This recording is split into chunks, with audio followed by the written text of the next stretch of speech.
A Revolução Coreana, de Vicentini e mais 2 autores, que vocês vão ver aqui no título. Olá pessoal, tudo bem? Eu sou a Carmen e hoje eu vou resenhar este livro que eu comentei com vocês que eu estava lendo nas leituras do mês.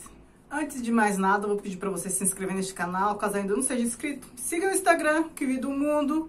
Compartilhe esse vídeo, comente, me diga o que vocês conhecem sobre a Revolução Coreana ou mais especificamente sobre a Coreia do Norte, sobre a Coreia do Sul, que eu vou adorar saber o que vocês me indicam para ler a respeito da história desse país, né? Que só existe uma Coreia, mas enfim, tem livro que dá ênfase na Coreia popular, que é a Coreia do Norte, e outros na Coreia do Sul, vou adorar saber. Também, antes de começar a falar a respeito, vou pedir para você ver as opções aqui para membros no canal. Aqui no box de descrição tem informações sobre isso. Toda semana conteúdo exclusivo para membros, teoria literária, comparação de livro com filme, enfim, análise de contos e outras coisas. Eu gostei bastante de ler esse livro porque é um assunto sobre o qual eu acredito que a maioria de nós sabe muito pouco, né? Eu realmente não sabia muito e como estou vendo vários doramas aí, a história da Coreia, a cultura coreana tem me despertado interesse. O que é legal também é que este livro, ele traz um pouco da história da Coreia. Então, fala da dinastia Joseon, desde então, como a Coreia foi se desenvolvendo, fala também da Revolução em si e depois da Revolução, ele se foca, sobretudo, na condição da Coreia do Norte. Fala pouco da Coreia do Sul. Fala da Coreia do Sul, mas não tanto quanto sobre Coreia do Norte. E traz até os dias atuais. Então, não é um livro que só trata da Revolução. Que a Revolução em si é interessante, mas ele trata do antes, durante e depois. Nos dá uma ideia, assim, bem abrangente.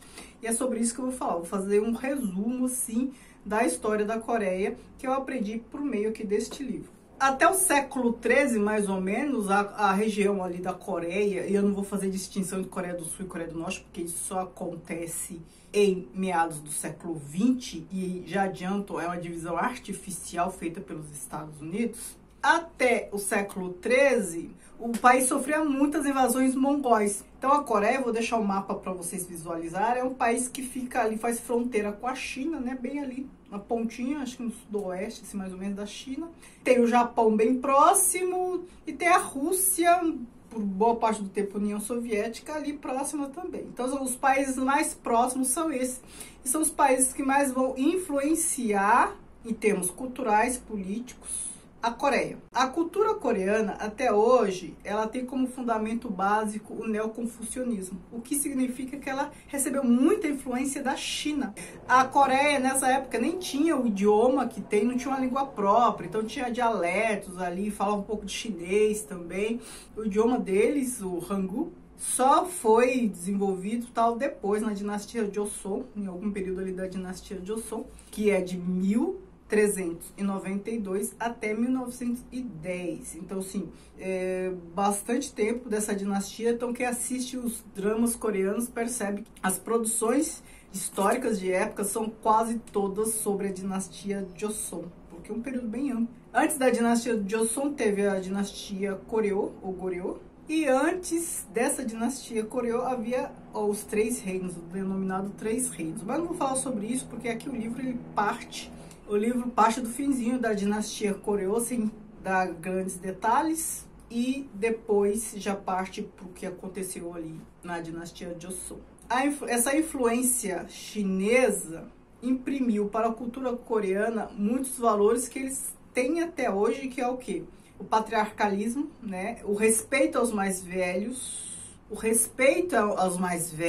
né? A reverência paterna. Então, tudo isso tem a ver com patriarcalismo, que, na verdade, se a gente for observar, é o fio condutor disso tudo. Respeito ao mais velho, às autoridades, aos pais. Em 1876, a Coreia já sofre ali com a invasão japonesa. O Japão, nesse período, ele resolveu atacar ali, mais no finzinho do século XIX, ele resolveu atacar os seus vizinhos, né? A melhor defesa é o ataque. País super pequeno, poderia ser facilmente engolido. O que ele faz? Ele resolve atacar. Então, ele invade, ele ataca, entra em guerra com China, com a Coreia, também com a União Soviética. É claro que em períodos diferentes, mas tudo começou ali no finzinho do século XIX. E aí a gente está no período da dinastia Meiji, lá no Japão. E aí em 1876, ele realmente invade a Coreia, né? O Japão invade a Coreia e começa a impor tratados altamente desiguais para a Coreia, né? Então, é um período ali de guerras, de conflitos, em que a Coreia tem seu inimigo ali no território e tenta resistir.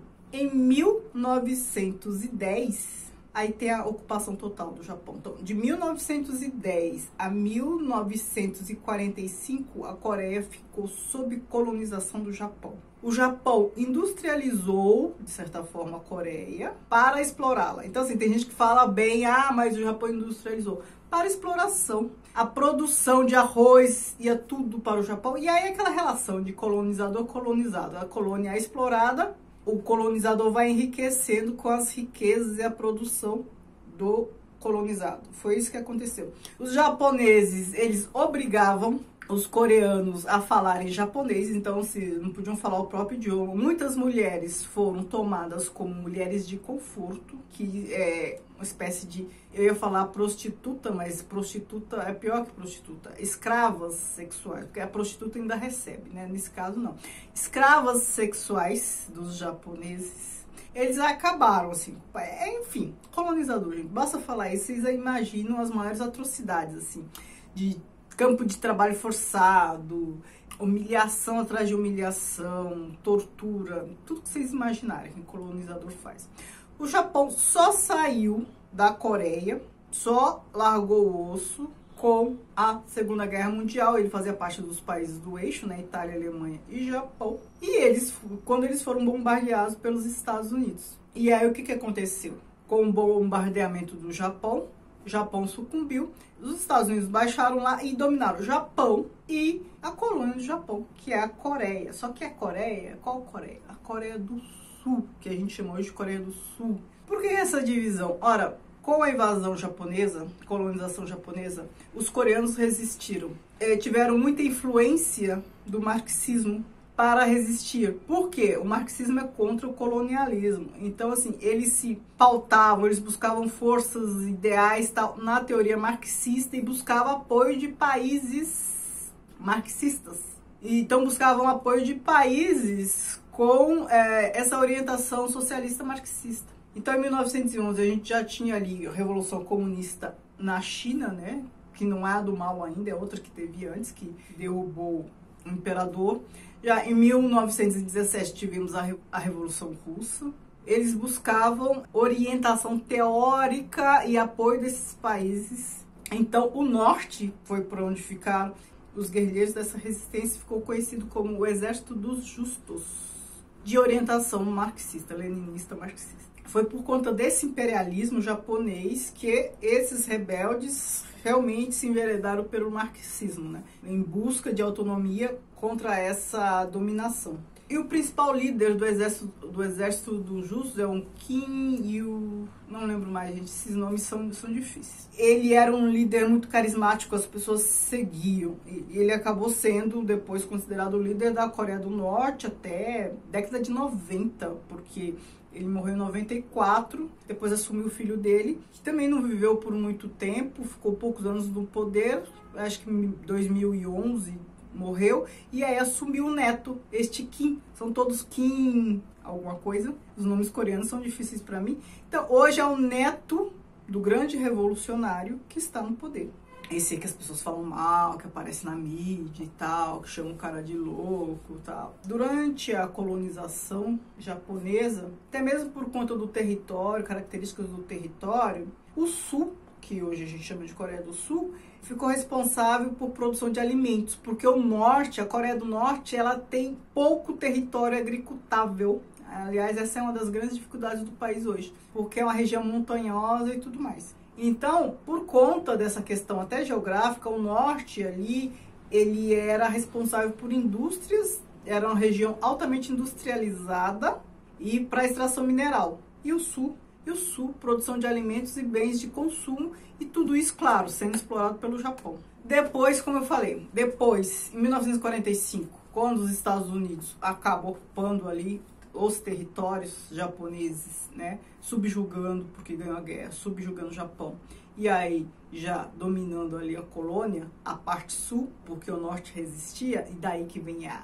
divisão. Os Estados Unidos fez uma divisão pelo paralelo 38, ficava acima do paralelo Coreia do Norte, ficava o que ficava ao sul, Coreia do Sul.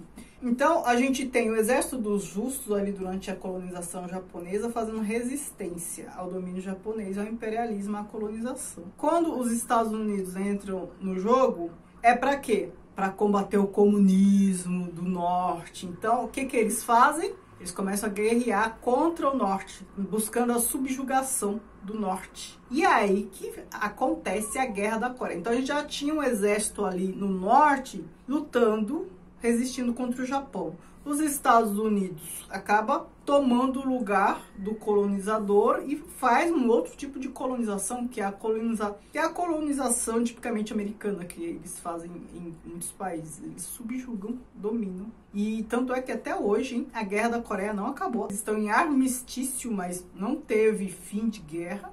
Até hoje, o exército, os Estados Unidos dominam ali o sul da Coreia, ou Coreia do Sul. O exército sul-coreano é subordinado ao exército americano. Os generais do exército coreano, eles são americanos. E aí houve essa separação, porque o norte não sucumbiu, né? Não se rendeu às imposições americanas. E o sul, sim, né? E aí virou a guerra entre sul e norte. Por isso que dizem que só há uma Coreia. E essa divisão é artificial, porque é uma divisão imposta pelos americanos que tinha interesses bem específicos, acabar com o comunismo, essa resistência ali socialista. A Coreia do Norte, como eu disse, é a parte industrializada, as indústrias estavam lá. Então, a Coreia do Sul, ela ficou muito pobre por muito tempo. A Coreia do Sul, acho que até a década de 80, era muito pobre. A Coreia do Norte, ela era bem mais rica, ela era industrializada, mais desenvolvida. Isso nos primeiros anos, né, depois da guerra. A Guerra da Coreia, ela é datada de 1950, o período assim de guerra intensa. 1950 a 1953. No fim de 53, nenhum dos lados venceu e também ninguém cedeu. Então, a gente tem ali um período de armistício, mas a população, tanto do sul quanto do norte, tem que ficar em treinamento militar o tempo inteiro, porque a guerra ainda não acabou. Então, nesse paralelo 38, a gente tem a zona que chamam de zona desmilitarizada, que são 2 quilômetros para cima e 2 para baixo. Então, assim, a gente tem uma faixa de 4 quilômetros em que não há militarização. E o norte se manteve firme esse tempo todo, com pouca zona rural, né? Então tinha pouca capacidade de produzir alimentos, enfim. Então ele tem muita dificuldade de produzir alimentos. E ele conta ainda, a Coreia do Norte, com o apoio dos outros países socialistas, na época a União Soviética e a China. Só que esses países, União Soviética e China, eles passaram um período ali de estranhamento. Então ficava uma situação bem delicada. A União Soviética, ela tinha uma atuação um pouco ambígua ali em relação à Coreia. Então às vezes apoiava, às vezes não, às vezes a China que estava apoiando, então não queria se meter e tal. E ajudavam desse jeito. E na década de 90, quando a União Soviética se diluiu, a Coreia do Norte teve problemas, né, porque faltou apoio. E os recursos energéticos da Coreia, que vinham da União Soviética, na década de 90, a relação ficou diferente. Aumentaram muito os preços e aí não deu mais para a Coreia importar esses recursos. E aí o que aconteceu? Começaram a desenvolver energia nuclear. Essa prática até hoje é motivo de tentativa de negociação entre o governo americano e Coreia do Norte, né? Porque eles se tornam um país perigoso, além de ser uma ameaça comunista, a energia nuclear pode destruir o mundo. Então, assim, pintam o país como uma zona pequena e perigosa, comandada por um louco. Normalmente é isso que a gente ouve na mídia. Essa resistência da Coreia do Norte, ela se dá sobretudo por conta da filosofia Juche. É a filosofia com base na autonomia em vários setores, econômico, jurídico, enfim, social. Eles buscam uma autonomia, uma não dependência, uma não subjugação em relação a outros países. Não é nem uma dependência de relações comerciais, porque isso ele estabelece, né? Mas é uma dependência no sentido de subjugação, sabe? A experiência japonesa de colonização ali, japonesa, foi tão forte e foi tão impactante que eles não se prezam a este papel, eles evitam a todo custo. Então, assim, não é mais Japão, mas é Estados Unidos? Não, eles não cedem. E é um país, né, que falam que é o mais fechado do mundo, mas é um país ali que tem umas coisas que a gente tem que prestar atenção. Por exemplo, é um país em que não há imposto. É um país em que todo mundo tem casa. É um país que ninguém paga aluguel. É um país que passa por dificuldades como Cuba também passa, dificuldades materiais. Por quê? Porque sofre embargo, né? Os Estados Unidos embargam relações comerciais com Cuba e com a Coreia do Norte. Ou seja, o que os Estados Unidos não podem dominar, eles também tentam destruir. Praticamente proíbe outros países de fazerem negócios, estabelecerem relações comerciais com Cuba, com Coreia do Norte. E aí, claro, né, nenhum país produz todos os bens que precisa. E aí, sem conseguir estabelecer relações comerciais, passa dificuldade com algumas coisas. Com o passar do tempo, a Coreia do Norte, ali até a década de 70, era um país super desenvolvido em comparação à Coreia do Sul. Ela acaba ficando um pouco mais pobre. E a Coreia do Sul, que até a década de 80 era super pobre, e na década de 90 ela começa a se desenvolver muito. E aí a gente vê o resultado disso nessas produções coreanas que a gente acessa. Então, na década de 90, além desse desenvolvimento, recebeu muito dinheiro dos Estados Unidos, né?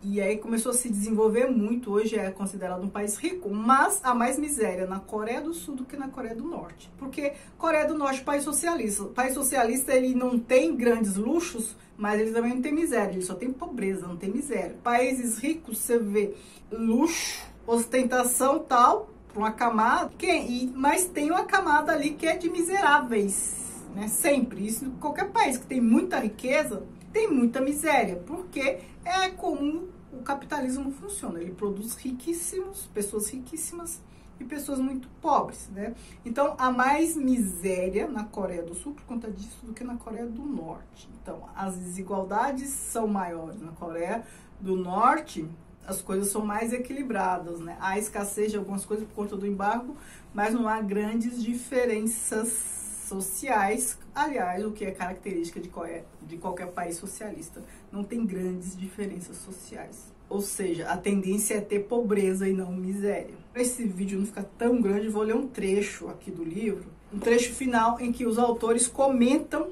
a Coreia do Norte. O estilo norte-coreano assemelha-se muito ao modelo que foi depois adotado pela China maoísta. Os opositores do regime, ou não ideologicamente alinhados a ele, tinham que participar de sessões de crítica e autocrítica. O regime conseguia que quase todos se tornassem membros de alguma organização e assim estivessem ligados à coletividade. Porém, ao contrário da China e de outros países que fizeram sangrentas reformas agrárias, na Coreia do Norte os proprietários de terra tiveram a opção de fugir para o sul ou explorar pequenas parcelas de terra em outros distritos. Ademais, os expurgos na liderança não foram tão dramáticos e permanentes como em outros países. Ou seja, não vai ter mais burguês aqui, donos do meio de produção.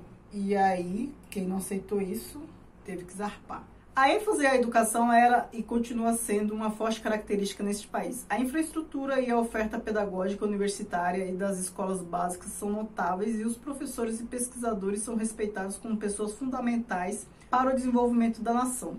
Na República Popular Democrática da Coreia, além de uma formação integral qualificada, as crianças aprendem outros idiomas, especialmente o inglês, desde os 7 anos de idade, por exemplo. O estudo de línguas pode ser aprimorado no nível superior em uma instituição específica, um Instituto de Línguas Estrangeiras, com 23 departamentos, entre elas o de língua portuguesa, com crescente procura entre os estudantes coreanos. Vejam só, queremos falar português. Os profissionais formados por esse instituto são professores, tradutores ou diplomatas. Além dos aspectos político-diplomáticos, como a busca de autonomia, o relativo isolamento do país e a opacidade do regime, a extrema militarização do Estado e da sociedade são elementos resultantes de tal situação. Não fosse o desenvolvimento de tais características, a Coreia do Norte teria sofrido o mesmo trágico destino da Alemanha Oriental, que foi usada como moeda de troca pela União Soviética durante o governo Gorbachev. Uma outra característica histórico-cultural é a persistência de elementos de uma matriz civilizacional asiático-confuciana,